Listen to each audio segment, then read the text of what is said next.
CESCO-s მონაცემები 12 საათისათვის არჩევნებში მონაწილეობა მიიღო ამომრჩეველთა 20%-მა, რაც ნიშნავს, რომ თავისი არჩევანი უკვე გააკეთა 706,375 ადამიანმა. რაც შეეხება ოპოზიციის მიერ გამოცხადებულ დარღვევებს, CESCO-ში აცხადებენ, რომ ყველა ფაქტს გადაამოწმებენ და კომენტარიც მხოლოდ ამის შემდეგ გაკეთდება. სპეციალური ბრიფინგი ცენტრალურ საარჩევნო კომისიაში რამდენიმე წუთის წინ დასრულდა. საქართველოს მასშტაბით 12 საათისათვის არჩევნებში მონაწილეობა მიიღო 706,375 ადამიანმა. ეს არის ამომრჩეველთა რაოდენობა, ან მონაწილეთა რაოდენობა არის 20%. 20% არის ამომრჩეველთა აქტივობა. თბილისი მარიოტში უწყებათა შორისო სამუშაო ჯგუფმა, რომელიც არჩევნების მიმდინარეობას აკვირდება, განცხადება გააკეთა. ჯგუფის სახელით შინაგან საქმეთა მინისტრის მოადგილე მეკა ზღულაძემ ისაუბრა. მისი განცხადებით არჩევნები 7 გარემოში მიმდინარეობს. ზღულაძის თქმით, მათთან დილით ადრე პირველი საჩივარი ახალგაზრდა იურისტთა ასოციაციიდან შევიდა. ასოციაციის დამკვირვებლებს უბნებზე მობილურების შეტანის უფლება არ მისცეს. როგორც ზღულაძემ განაცხადა, ხმის მიცემა ამ დრომდე შეწყვეტილია წალკაში, სადაც საარჩევნო ყუთი გატყდა. მოხდართან დაკავშირებით სისხლის სამართლის საქმე აღძრული. Am დილით საარჩევნო უბნების გახსნამდე ახალგაზრდა იურისტებმა მოკმართეს საჩივრით იმის თაობაზე, რომ მათ დამკვირვებლებს არ მიეცათ მობილური ტელეფონებით სპეციალურ უბნებზე შესვლის უფლება, კერძოდ ეს იყო სამგორსა და ვაშლი ჯვარში. თავდაცვის სამინისტრომ დროულად უზრუნველყო ამ პრობლემის გადაჭრა და საია აგრძელებს არჩევნების დაკვირვებას ისე როგორც დაგეგმილი იყო. დღის ყველაზე ხმაურიანი შემთხვევა ალბათ წალკაში, სოფელ ოდნში მომხდარი ინციდენტი. ამ საარჩევნო უბანზე გატყდა საარჩევნო ყუთი, აღნიშნულ უბანზე ხმის მიცემის პროცედურა ბუნებრივია შეწყდა, უბანი დახურულია, სისხლის სამართლის საქმე უკვე აღძრულია და ამჟამად მიმდინარეობს მოწმეების დაკითხვა. პარლამენტის თავმჯდომარემ საკუთარი არჩევანი 1 საათის წინ გააკეთა. დავით ბაქრაძემ 37 საარჩევნო უბანზე მეუღლესთან ერთად მივიდა.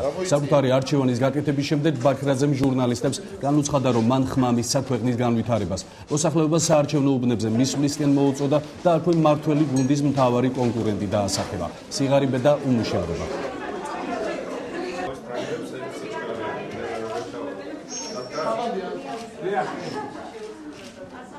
დღე არის ძალიან მნიშვნელოვანი საქართველოს უკეთესი მომავლისთვის. ძალიან მნიშვნელოვანია, რომ ეს არჩევნები ჩატარდეს თავისუფლად, მშვიდად, დემოკრატიულად და სამართლიანად. მხარი დაუჭირე ქართული სახელმწიფოს გამარჯვებას. მე მინდა ყველა ამომრჩეველს მოუწოდო კიდევ ერთხელ მობრძანდეს და შემოხაზოს მისთვის სასურველი კანდიდატი. ოპოზიციასაც და ნაციონალურ მოძრაობასაც აქვს ზუსტად ის შანსები, რა შანსებსაც მას მიცევს ჩვენი ამომრჩეველი.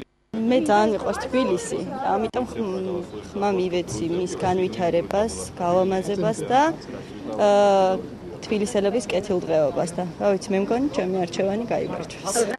CESCO-s თავმჯდომარე სამხრეთ კავკასიაში ევროკავშირის სპეციალურ წარმომადგენელს პიტერ სემნებს შეხვდა. როგორც დახურული შეხვედრის შემდეგ სემნებმა ჟურნალისტებს განუცხადა, ხარატიშვილთან ერთად წინა საარჩევნო მოსამზადებელი პროცესი და ამ დროისთვის არსებული მდგომარეობა განიხილეს. პიტერ სემნები საარჩევნო პროცესს მთელი დღის განმავლობაში დააკვირდება და იმედს გამოთქვამს, რომ ამომრჩევლის აქტიურობა მაღალი იქნება.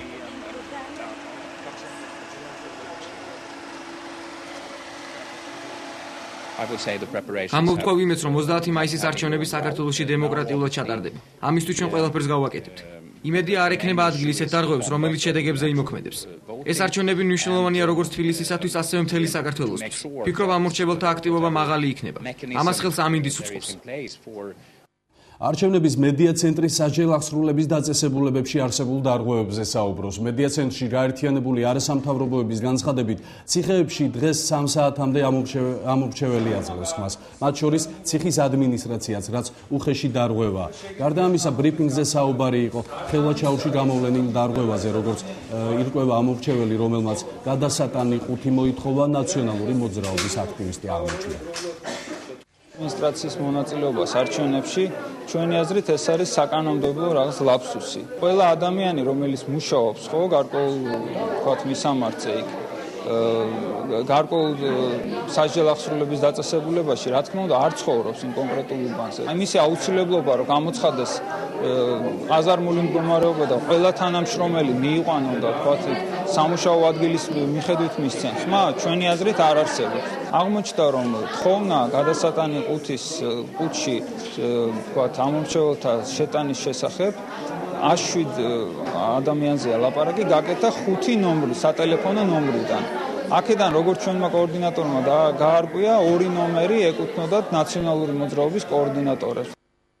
ახალი თაობა ახალი ინიციატივის დამკვირვებლებმა საარჩევნო უბნებზე რამდენიმე დარღვევა უკვე დააფიქსირეს და ორგანიზაციის სახელით 10-ზე მეტი საჩივარი დაწერეს.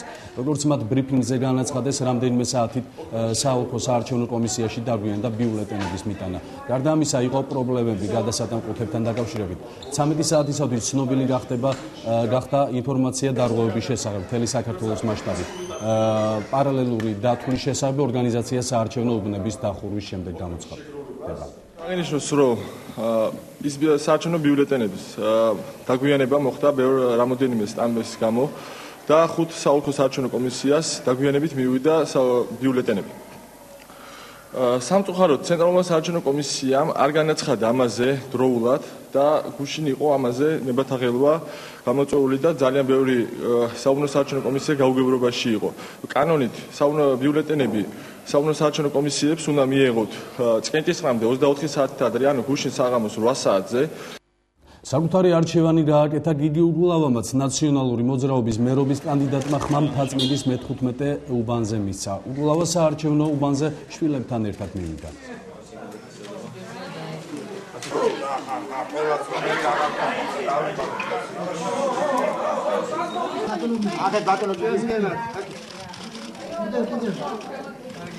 კანდიდატი ცდილობდა საკუთარი ხედვა შეეთავაზებინა თბილისელებისთვის და ეს მაძლევს საფუძველს, რომ ვივარაუდო და მტკიცე რწმენა გამოთქვა იმისა, რომ დღესაც ყველაფერი გამჭვირვალედ, სამართლიანად და მაღალი სტანდარტებით ჩაივლის და ჩატარდება და ეს იქნება წინ გადადგმული ნაბიჯი ჩვენი ქვეყნის დემოკრატიზაციის გზისკენ და ეს დემოკრატია გჭირდება ჩვენ სწორედ იმისთვის, რომ იყოს მეტი სტაბილურობა და მეტი სამუშაო ადგილი.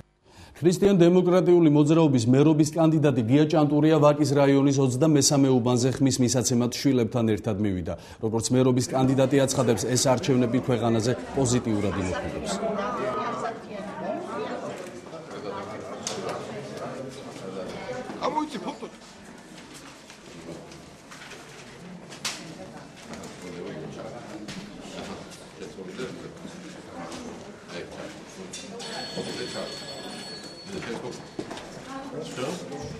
ჩვენად არის ყველასთვის შანსი იმისა, რომ შეიცვალოს უკეთესობისკენ ყველაფერი და ამიტომ ვფიქრობ, რომ მე ხმას მივეცი სწორედ ჩემი თბილისის მომავალზე, ჩემი ქალაქის მოსახლეობას და ამ ხალხის ბედნიერებას, რომელიც აქ ცხოვრობს.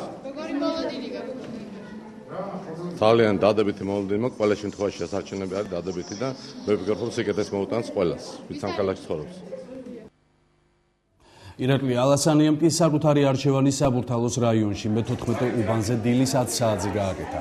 ალიანსის საქართველოსთვის მერობის კანდიდატის თქმით, მას სჯერა, რომ არჩევნები მშვიდობიანად ჩაივლის.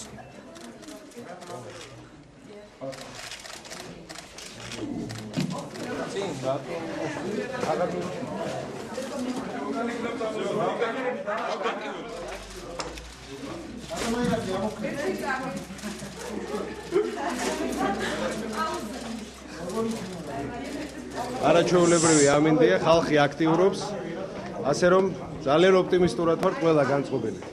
დარწმუნებული ვარ, რომ შვიდად და ნორმალურად ჩაივლის ყველაფერი. რის სასარგებლოდ გააკეთეთ თქვენ არჩევნები? აბა გამოიცანეთ.